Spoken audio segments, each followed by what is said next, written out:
Urgente! A morte virá de onde menos se espera. Fantasmas ucranianos atacam a 1000 quilômetros. Agora drones das Forças Armadas decoram de aviões.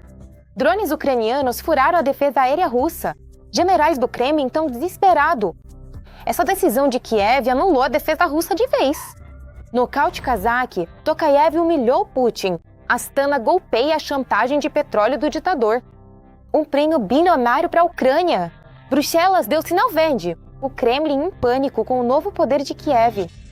A defesa está invulnerável e isso já ajuda na vitória da Ucrânia.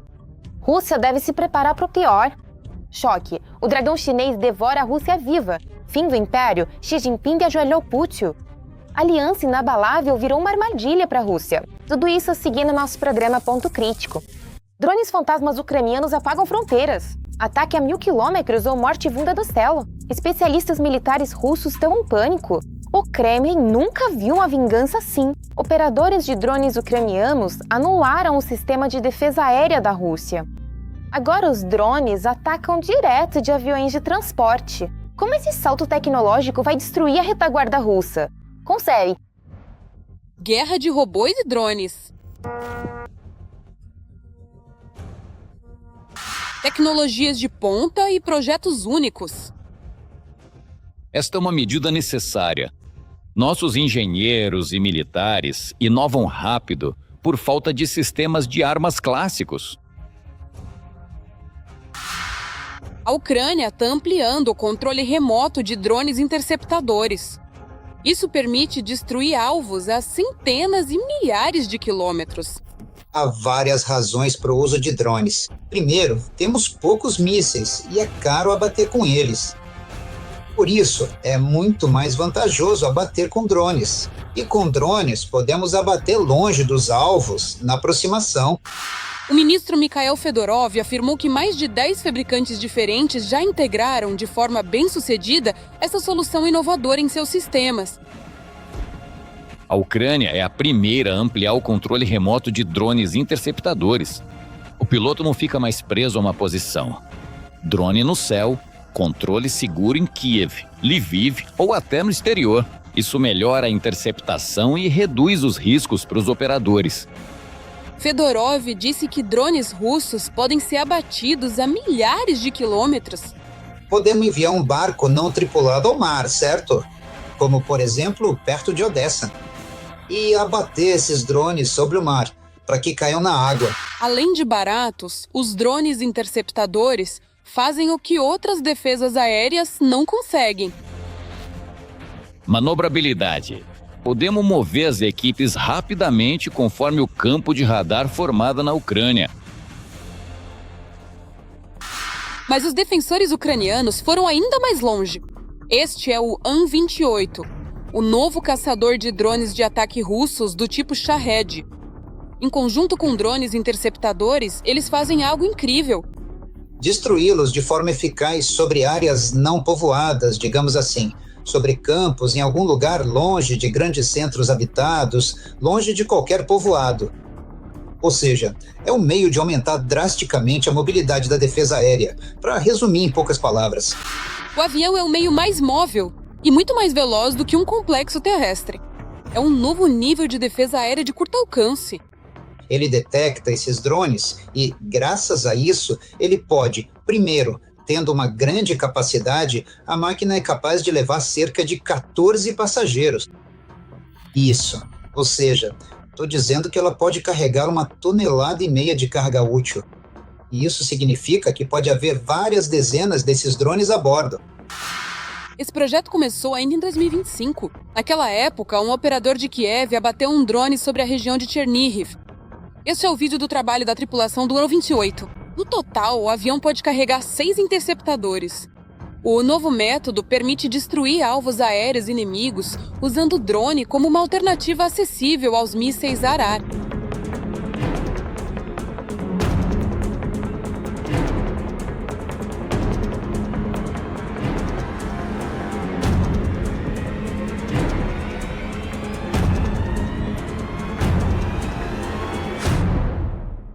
O A-28 é um avião turbohélice bimotor leve desenvolvido pela Antonov, usado para transporte de passageiros ou carga em curtas distâncias.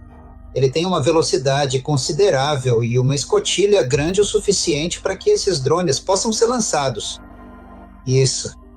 E além disso, é uma máquina muito confortável para se trabalhar. Além de tudo, ela ainda vem equipada com metralhadoras. O An-28 também possui uma estação óptica para a busca visual de alvos inimigos. Os engenheiros já testaram com sucesso vários outros tipos de drones interceptadores em uma série de voos de treinamento. É uma máquina de fabricação ucraniana, é fácil lidar com ela e fácil de manter. Do ponto de vista das características operacionais, esta é a máquina que melhor nos atende. Além disso, sempre podemos repor essa frota com aviões poloneses. Este tipo de avião, apesar de ser de se chamar An, ele é fabricado na Polônia. Este é o futuro fundamental da defesa aérea, algo que muda as regras do jogo. Estamos avançando para que 100% dos Shahed sejam abatidos justamente por drones, porque é um meio barato e eficaz. Como podem ver, agora há interesse neles, tanto por parte da América quanto dos países do Oriente Médio. Os drones interceptadores realmente mudaram a guerra aérea. Graças aos seus desenvolvimentos únicos, a Ucrânia está fazendo todo o possível para vencê-la. Aconteceu. O Cazaquistão disse adeus à Rússia.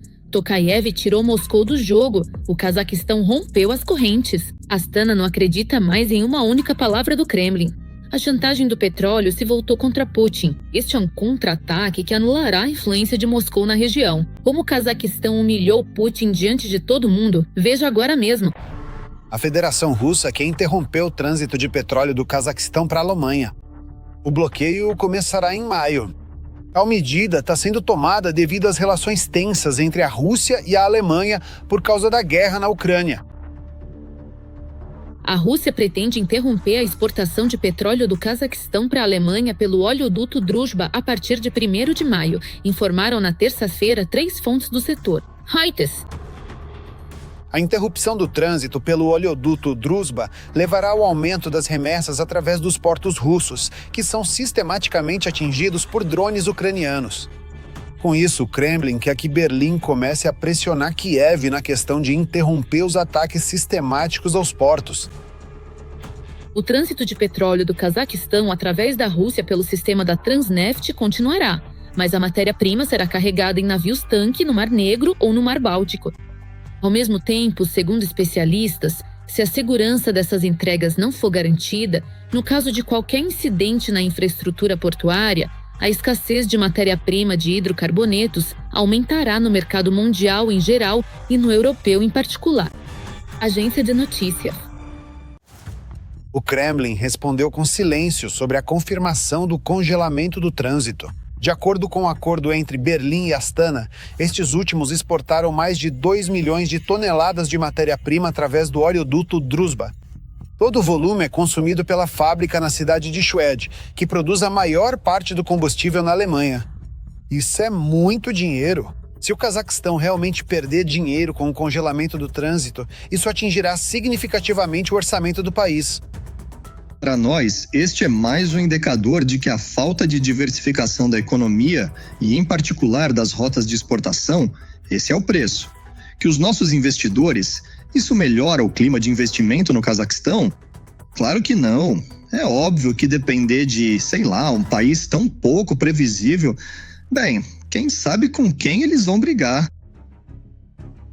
A decisão de suspender o trânsito de petróleo cazaque visa, em primeiro lugar, pressionar a União Europeia e, em particular, a Alemanha, que é o maior fornecedor de armas para Kiev. Essa política de Putin não agrada ao Cazaquistão, pois o país está perdendo muito dinheiro. Por isso, o Azerbaijão e o Cazaquistão decidiram assinar um acordo sobre um corredor de transporte que contorna a Rússia, informou o primeiro-ministro do Cazaquistão, Oujaz Bektenov. O corredor de transporte que liga a China e a Europa através da Ásia Central, do sul do Cáucaso e da Turquia, sem passar pelo território da Federação Russa, é absolutamente necessário. A situação com o bloqueio do trânsito mostrou claramente que o Cazaquistão está perdendo dinheiro e o Kremlin não está nem aí para isso. Aqui, provavelmente, é preciso conversar. Escutem, Vocês não vão prejudicar muito a Alemanha, mas vão nos causar um dano real. Ou seja, claro, eles seguem o cenário onde nós vencemos tudo. É isso. E se não? Bem, e se não? Já faz 4 anos que não. Não é apenas no trânsito de petróleo que o Cazaquistão não quer ter negócios com a Rússia. A construção de 3 usinas termoelétricas, que antes era planejada com a participação da Rússia em Kokshetau, Semei e UST Kamenogorsk, agora será feita por um consórcio cazaque singapurense e os contratos já foram assinados. Inicialmente, considerou-se a opção de construir essas termoelétricas em conjunto com a Rússia, mas o Cazaquistão não recebeu informações sobre a concessão de financiamento facilitado pelo lado russo. Por isso, começaram a construir os projetos por conta própria. De acordo com o contrato, o financiamento do projeto deveria ser garantido por bancos russos. Eles deveriam fornecer empréstimos com prazo de 15 anos. Mas surgiram dificuldades com o financiamento do projeto e o subsídio da taxa de juros para a compra de equipamentos. The Moscow Kinds. O acordo inicial para a construção das termoelétricas no território do Cazaquistão foi firmado em novembro de 2023, durante a visita de Putin ao país. Na época, as obras foram avaliadas em 2 bilhões e 700 milhões de dólares. Mas agora os termos mudaram e parceiros mais confiáveis assumirão, já que o Cazaquistão evita negócios com a Rússia, pois não se pode confiar no país agressor comercialmente. 90 bilhões de dólares para a destruição dos ocupantes. A Europa desbloqueou um cheque gigante. A Ucrânia está recebendo super armas. Este é um nocaute financeiro para o Kremlin. A parcela tão esperada finalmente está nas contas. Para onde os bilhões realmente irão? Porque os generais russos já estão calculando os prejuízos. Confere. 90 bilhões de crédito de reparação para a Ucrânia da União Europeia foram finalmente desbloqueados. A primeira parcela dos fundos é esperada já para o final de maio. Primeiramente, o dinheiro irá para o apoio social, o fortalecimento do exército e o desenvolvimento da produção de armamentos. Contamos muito com o fato de que a primeira parcela do pacote de 90 bilhões será fornecida o mais rápido possível. Esses recursos são destinados ao nosso exército e estamos prontos para usá-los na compra de armamentos, em particular a defesa aérea. Este também é um financiamento que nos ajudará a nos preparar para o inverno. E o trabalho de proteção do nosso sistema de energia já começou, e os fundos europeus também darão apoio nisso. Este empréstimo não é para nós, é um empréstimo para a União Europeia. É uma forma de ajuda à Ucrânia. O jornal The Telegraph escreveu que Kiev gastará a maior parte do financiamento em sistemas de defesa aérea Patriot americanos, mísseis Storm Shadow britânicos, tecnologias de drones ucranianas e outros armamentos. A Ucrânia precisa de tudo nesta lista. Sempre haverá necessidade de tanques e poder de fogo móvel. Também são necessários meios de ataque de longo alcance. É aqui que o Storm Shadow e outros sistemas modernos são importantes. George Barros, Instituto para o Estudo da Guerra. Receberemos metade desse dinheiro este ano e a outra metade no ano que vem. É uma ajuda para 2 anos. 2/3 irão para armas e 1/3 para necessidades orçamentárias. Nesse sentido, é improvável que a proporção seja alterada. Além disso, o financiamento da União Europeia é muito importante para preparar as cidades ucranianas para o próximo inverno. Agora, a Ucrânia já começou o trabalho de proteção e restauração do sistema de energia, mas a Federação Russa provavelmente atacará com mísseis com força ainda maior. Os recursos do empréstimo alocados certamente ajudarão na reconstrução, mas podem não ser suficientes. Se a escala da guerra aumentar e, por exemplo, os ataques à energia ucraniana se repetirem por parte da Rússia, então talvez seja necessária alguma ajuda adicional. Mas isso dependerá da situação. Segundo estimativas do Fundo Monetário Internacional, o empréstimo da União Europeia cobre 2/3 das necessidades totais de financiamento da Ucrânia para 2026. O representante do Conselho Europeu, Antônio Costa, escreveu em sua rede social X que esse dinheiro permitirá que a Ucrânia continue resistindo com sucesso à agressão russa e enviará um sinal claro ao Kremlin: eles não conseguirão nada. Prometido, cumprido, realizado. A estratégia da União Europeia para alcançar uma paz justa e duradoura na Ucrânia baseia-se em 2 pilares: fortalecer a Ucrânia e aumentar a pressão sobre a Rússia. Hoje avançamos em ambas as direções. desbloqueio de um empréstimo de 90 bilhões de euros para a Ucrânia, garantia de apoio financeiro e militar para 2026 e 2027, adoção do 20º pacote de sanções contra a Rússia, reduzindo sua capacidade de fazer guerra. A Europa apoia a Ucrânia de forma firme, unida e inabalável. O empréstimo será financiado por meio de empréstimos da União Europeia, nos mercados de capitais e garantido pela reserva orçamentária da União Europeia. Ao mesmo tempo, a própria Ucrânia não devolverá esses fundos à Europa, pois o empréstimo será pago por meio das reparações que a Rússia deve pagar à Ucrânia. O fim da Rússia. A China começou a grande absorção. A União Inquebrável revelou-se uma armadilha mortal para Putin. Pequim está devorando a Rússia por dentro. Enquanto a propaganda fala em amizade, Xi Jinping coloca a Rússia enfraquecida sobre a faca. Como Pequim está espremendo o Kremlin até a última gota. Confere. O colapso do Império de Putin. O país está se desmoronando. Não se pode ter medo. Quem começa a ter medo logo perde tudo. Mas entender o que pode acontecer é absolutamente necessário. A China está absorvendo a Rússia. A Federação Russa está se tornando um parceiro menor, cuja economia depende criticamente de tecnologias e suprimentos chineses.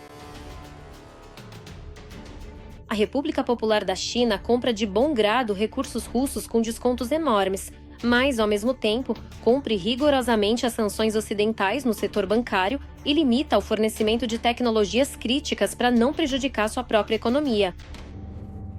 Estes foram todos os resultados do trabalho. A missão de Lavrov em Pequim deveria ser a base para a futura visita de Putin e a coordenação das posições-chave do Kremlin. No entanto, a falta de confirmação oficial da data exata da viagem do ditador russo no primeiro semestre indica que as negociações estagnaram e Pequim não tem pressa em receber o convidado. Dificilmente poderia acrescentar algo aqui. Desde o lançamento da iniciativa Um Cinturão, Uma Rota, a China vem expandindo sua influência na Ásia Central passo a passo. Ela financia estradas, entroncamentos ferroviários, gasodutos e outros, transformando a região em uma nova ponte de trânsito entre a Ásia e a Europa, contornando o território da Rússia. A China usa em relação à Rússia o princípio da chamada soft power, ou seja, a absorção de regiões da Federação Russa que fazem fronteira com a República Popular da China. Além disso, a China vê a Rússia apenas como um apêndice de matérias-primas, ou seja, uma oportunidade, diante das sanções econômicas dos Estados Unidos, de obter petróleo e gás da Federação Russa com um desconto colossal de 30% a 40%. A China também continua a aumentar sua presença econômica no extremo oriente da Rússia, permanecendo como principal investidor na região. Desde 15 de setembro de 2025, os russos têm isenção de visto para a República Popular da China, e na Sibéria e no extremo oriente da Federação Russa já estão se formando enclaves chineses com suas próprias escolas, negócios e cultura. O Kremlin não desenvolve a região, mas a entrega para assentamento de estrangeiros. E tudo isso reduz a autonomia do lado russo, que reivindica um papel geopolítico exclusivo no espaço pós-soviético. Portanto, como vemos, a República Popular da China não está interessada na Federação Russa como um Estado forte e autônomo. Além disso, desde julho do ano passado, a República Popular da China introduziu tarifas alfandegárias adicionais para bens de uso duplo, que o complexo industrial militar da Federação Russa usava para a produção de vários tipos de armas. A mudança no vetor da política externa da China está se tornando evidente. Os esforços da diplomacia chinesa estão voltados para a preparação da visita de Donald Trump. Pequim busca lançar as bases de uma nova arquitetura de relações com Washington, enquanto os interesses de Moscou ficaram em segundo plano devido aos desafios políticos internos enfrentados por Xi. No momento, o que se vê é um mundo bipolar, ou seja, os Estados Unidos e Pequim. O lugar da Federação Russa no cenário mundial praticamente não existe. Isso é reconhecido pelos próprios Estados Unidos e, consequentemente, pela República Popular da China. Ou seja, a China está interessada na divisão direta das zonas de influência geopolítica, especificamente com os Estados Unidos. E o papel da Federação Russa foi reduzido exclusivamente ao de um figurante. A Rússia deixa de ser um polo de poder, tornando-se uma zona cinzenta que todos evitam. Choque? O fim da Rússia. O punho de aço da União Europeia apertou o pescoço do ditador. EUA não são mais necessários. Putin está em pânico com a aliança de vingança. Enquanto Washington hesita, Kiev agora lidera a aliança militar mais poderosa. Quem vai entrar nela e como isso vai acabar com as ambições russas sem gastar um centavo do ZEUA? Confere. Ainda em maio de 2025, a União Europeia criou um fundo de crédito massivo sobre o programa de defesa SAFE, Ação de Segurança para a Europa. O volume do fundo é de 150 bilhões de euros. Esse dinheiro é para o desenvolvimento da indústria militar. Na Europa, já perceberam que a OTAN não funciona e que é preciso criar sua própria união de defesa. E nessa questão não dá para ficar sem a Ucrânia. Nós somos a fortificação de toda a Europa. Uma união que pode ser muito mais forte. Sinceramente, eu acredito. É uma união de países como Noruega, Ucrânia, Grã-Bretanha e Turquia. São 4 países que fazem falta à União Europeia. Por quê? Porque Turquia e Ucrânia juntas têm um exército mais forte que o da Rússia. A nova aliança militar entre Ucrânia e Europa agora é apenas uma questão de tempo. A guerra na Ucrânia, o desejo de Trump de sair da OTAN e os sucessos do exército ucraniano no fronte. Todos esses fatores dizem uma coisa: os países europeus precisam se proteger, e sem a Ucrânia isso é impossível. A Europa possui um potencial industrial e científico incomparável ao da Rússia. E se considerarmos a União Europeia como um todo e os países que não estão nela, mas que também fazem parte da esfera de segurança europeia, da OTAN e de outras organizações, ou seja, Noruega e Grã-Bretanha, que não estão na União Europeia, mas estão na OTAN, ou a Ucrânia, que não está em nenhuma, mas tem o exército terrestre mais forte do continente. É óbvio que esse potencial, no mínimo, não fica atrás do americano, especialmente se olharmos para uma perspectiva de longo prazo. Até 2030, a Rússia planeja aumentar seu exército para 2,5 milhões de soldados. Por isso, a Europa precisa tomar medidas agora mesmo para preservar sua independência.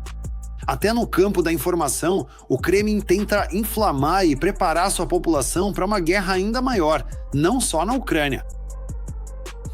Na tentativa de impulsionar a produção militar, os burocratas europeus estão endividando os países da União e praticando roubo descarado, esperando assim acelerar uma economia que perde fôlego. No futuro, o equipamento militar acumulado, usado sem propósito em exercícios e gerando apenas gastos extras para os seus países, criará a necessidade de recuperar o dinheiro investido, o que deve provocar novas guerras de conquista.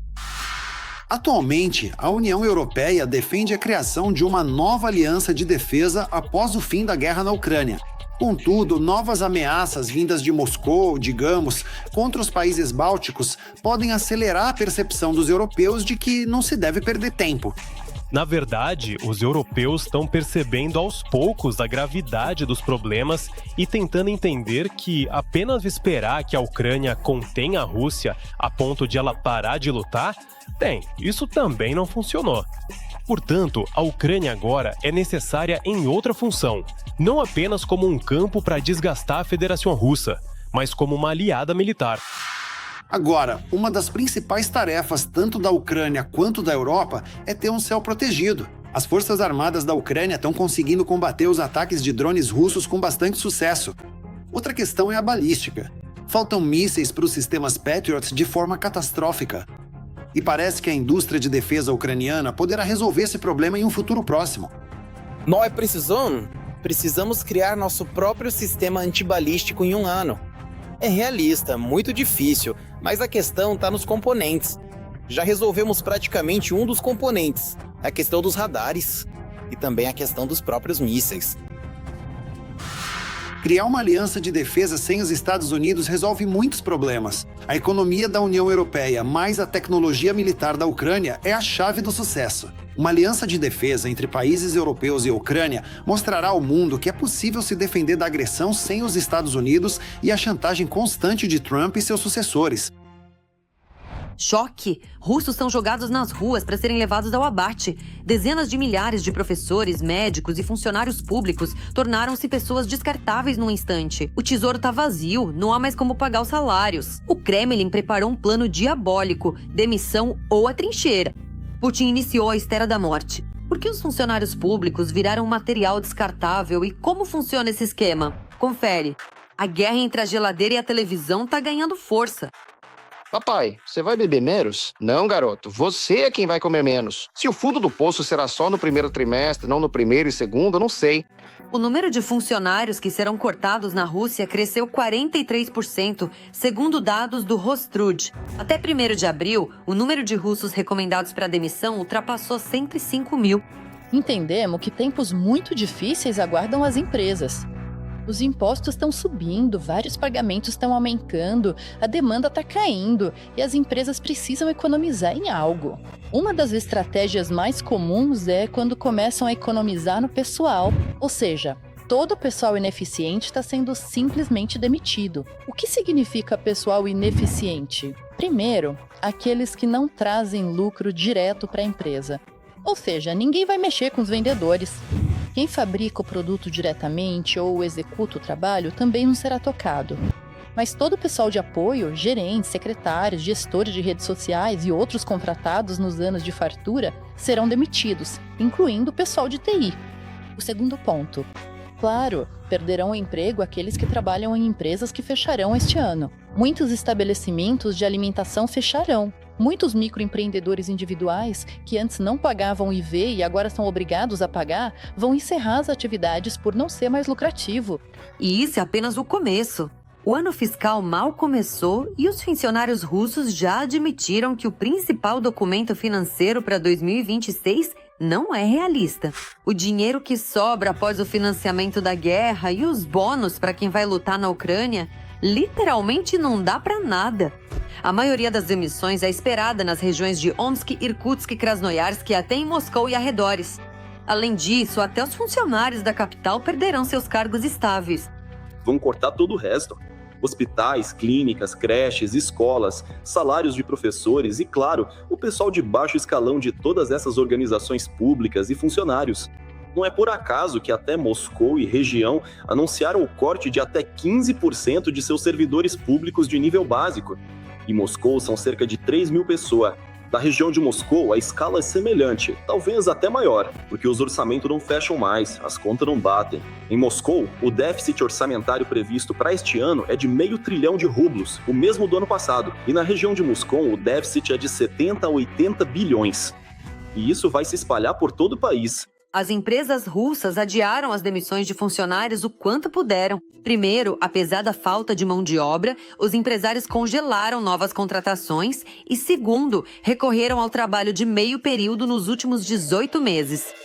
Isso foi chamado de nova tendência no mercado de trabalho russo. As mudanças de pessoal afetam não apenas as contratações, mas também os funcionários atuais. No quarto trimestre do ano passado, o número de funcionários em tempo parcial ou em licença remunerada cresceu 9,9% em relação ao período de abril a junho. Este é o nível mais alto desde o período pós-pandemia. A maioria dos trabalhadores, cerca de 1,3 milhão de pessoas, trabalha em tempo parcial por acordo mútuo. Outros 200 mil estão no mercado livre. O mecanismo de redução da jornada permite evitar demissões reais, a otimizar custos e mantém a taxa de desemprego em níveis mínimos. Sobre os enormes problemas com o trabalho, embora extraoficialmente, os russos postaram centenas de mensagens online sobre a real situação do mundo. São completo carro. 3 empresas na minha cidade, Sebastopol, estão cortando pessoal. Amigos do norte dizem que também há demissões em massa nas fábricas da região deles. Meu marido é tecnólogo e acabaram de colocá-lo em uma jornada de 3 dias. Muitos operários das fábricas já foram demitidos. E todas são empresas de eletrônicos, metalurgia, plásticos e por aí vai. Agora todos os operários correm para o mercado de trabalho, mas não há vagas na minha região nem na indústria. Região de Krasnodar, a concessionária Hostelmash. Em novembro, mudaram para uma semana de 3 dias. Agora estão sugerindo que a gente peça demissão voluntária. Trabalho com TI no varejo. Uma rede federal. No final do ano passado, demitiram 400 pessoas do escritório. Os primeiros atingidos foram os funcionários públicos. A mídia russa relatou atrasos salariais e falta de pagamento de bônus e prêmios para professores em 15 regiões do país. Pela falta de verba nos orçamentos locais e pelas consequências da crise demográfica, escolas e creches, especialmente em cidades pequenas, serão simplesmente fechadas. As pessoas estão simplesmente fugindo das cidades pequenas. Cada vez nascem menos crianças por lá. E o número de crianças que frequentam as creches é mínimo. Portanto, consequentemente, são necessários menos educadores. Assim, por um lado, os salários dos educadores serão reduzidos por serem funcionários públicos e, por outro, infelizmente, não há como evitar o fechamento de creches e escolas em cidades pequenas. Sim, isso é terrível. Sim, é injusto. Mas se não há crianças, o que se pode fazer? Por outro lado, se não houver escola, os jovens não terão filhos. Ou melhor, nem mesmo creche. Eles preferiram ir embora e ter filhos em uma cidade grande. Enfim, é um tipo de círculo vicioso. Mas educadores e todos que trabalham com crianças, preparem-se. Há cada vez menos crianças e a demanda por vocês também será cada vez menor. Os únicos que, por enquanto, não correm risco de demissão na Rússia e onde sempre haverá uma vaga disponível são o setor de defesa e tudo o que o envolve. Aqui, os economistas veem um fluxo estável de financiamento e de pessoal. O fluxo está indo puramente para o Exército. Se falarmos dos últimos trimestres, ou que vem desde meados de, digamos, 2025, então, provavelmente, quem mais está absorvendo é simplesmente o Exército, e absorve de diversas formas. Eles estão lá, estão recrutando pessoal médico, estão organizando essas atividades de defesa civil, todas essas redes. Bem, resumindo, eles estão ocupando muita gente. E, na verdade, é apenas esse aspirador. E é ele que absorve quem é dispensado nos setores que estão encolhendo. Mas os outros setores não estão crescendo muito em número se falarmos dos últimos 6 meses. Bem, 6 meses. Os russos demitidos por causa da guerra sempre encontrarão um lugar nessa mesma guerra. Assim, o ciclo de vida do cidadão médio da Rússia imperial gira em torno de um único valor do Estado: a guerra. Isso é tudo. E para mais notícias bombásticas do front, assista a nossa próxima edição.